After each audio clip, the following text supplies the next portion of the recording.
আয়াত ৮ ফাআলহামাহা ফুজুরহা ওয়া তাকওয়াহা।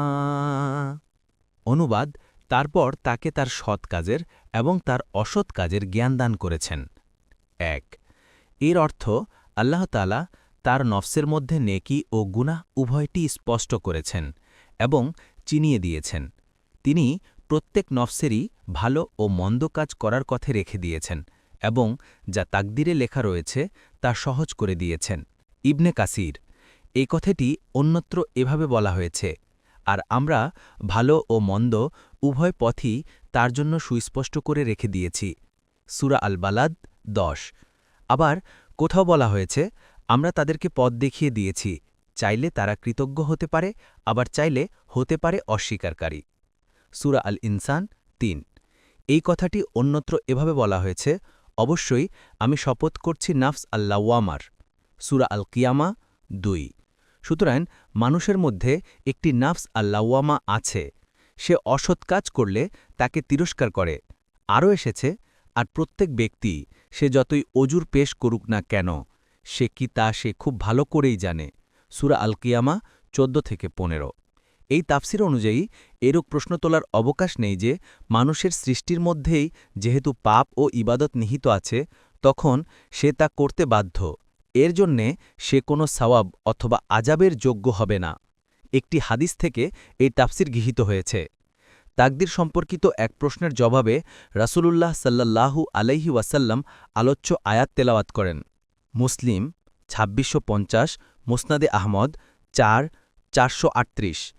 এ থেকে বোঝা যায় যে আল্লাহ তাআলা মানুষের মধ্যে গুনাহ ও ইবাদতের যোগ্যতা গচ্ছিত রেখেছেন, কিন্তু তাকে কোনো একটি করতে বাধ্য করেননি, বরং তাকে উভয়ের মধ্যে থেকে যে কোনো একটি করার ক্ষমতা দান করেছেন। হাদিসে এসেছে, রাসূলুল্লাহ সাল্লাল্লাহু আলাইহি ওয়াসাল্লাম দোয়া আল্লাহুম্মা আতি নাফসি তাকওয়াহা ওয়া যাক্কিহা আনতা খায়রু মান যাক্কাহা আনতা ওয়ালিয়ুহা ওয়া মাওলাহা, অর্থাৎ, হে আল্লাহ, আমাকে তাকওয়ার তৌফিক দান করুন এবং নফসকে পবিত্র করুন। আপনিই তো উত্তম পবিত্রকারী, আর আপনি আমার নফসের মুরব্বী ও পৃষ্ঠপোষক। মুসলিম ২৭২২। তাকওয়া যেভাবে ইলহাম হয়, তেমনিভাবে আল্লাহ তাআলা কোনো মানুষের পাপের কারণে তাদের অন্তরে পাপেরও ইলহাম করেন। উসাইমিন তাফসির জুজ আম্মা, যদি আল্লাহ কারো প্রতি সদয় হন, তবে সে ভালো কাজের প্রতি ইলহাম করেন। সুতরাং যে ব্যক্তি কোনো ভালো কাজ করতে সমর্থ হয়, সে যেন আল্লাহর শুকরিয়া আদায় করে। আর যদি সে খারাপ কাজ করে, তবে তৌবা করে আল্লাহর দিকে ফিরে আসা উচিত। আল্লাহ কেন তাকে দিয়ে এটা করালেন বা এ গুনাহ তার দ্বারা কেন হতে দিলেন, এ ধরনের যুক্তি দাঁড় করানোর মাধ্যমে নিজেকে আল্লাহর রহমত থেকে দূরেই সরিয়ে রাখা যাবে। কোনো সমাধানে পৌঁছানো যাবে না, কারণ রহমতের তিনিই মালিক। তিনি যদি তার রহমত কারো প্রতি উজাড় করে দেন, তবে সেটা তার মালিকানা থেকে তিনি খরচ করলেন। পক্ষান্তরে যদি তিনি তার রহমত কাউকে না দেন, তবে কারও এ ব্যাপারে কোনো আপত্তি তোলার অধিকার নেই। যদি আপত্তি না তোলে, তৌবা করে নিজের কোনো ত্রুটির প্রতি দিক নির্দেশ করে আল্লাহর দিকে ফিরে আসে, তবে হয়তো আল্লাহ তাকে পরবর্তীতে সঠিক পথের দিশা দিবেন এবং তার রহমত দিয়ে ঢেকে দিবেন এবং তাকওয়ার অধিকারী করবেন।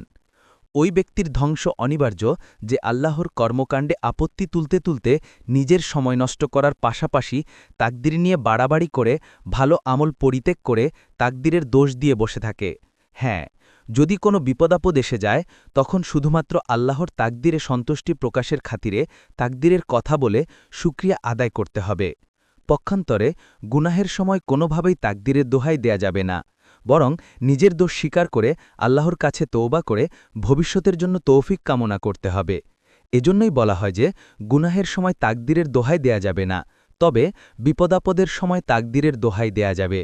দেখুন ওসাইমিন আল কাউল আল মুফিদ শরহু কিতাবুত তৌহিদ ২ থেকে ৪০২।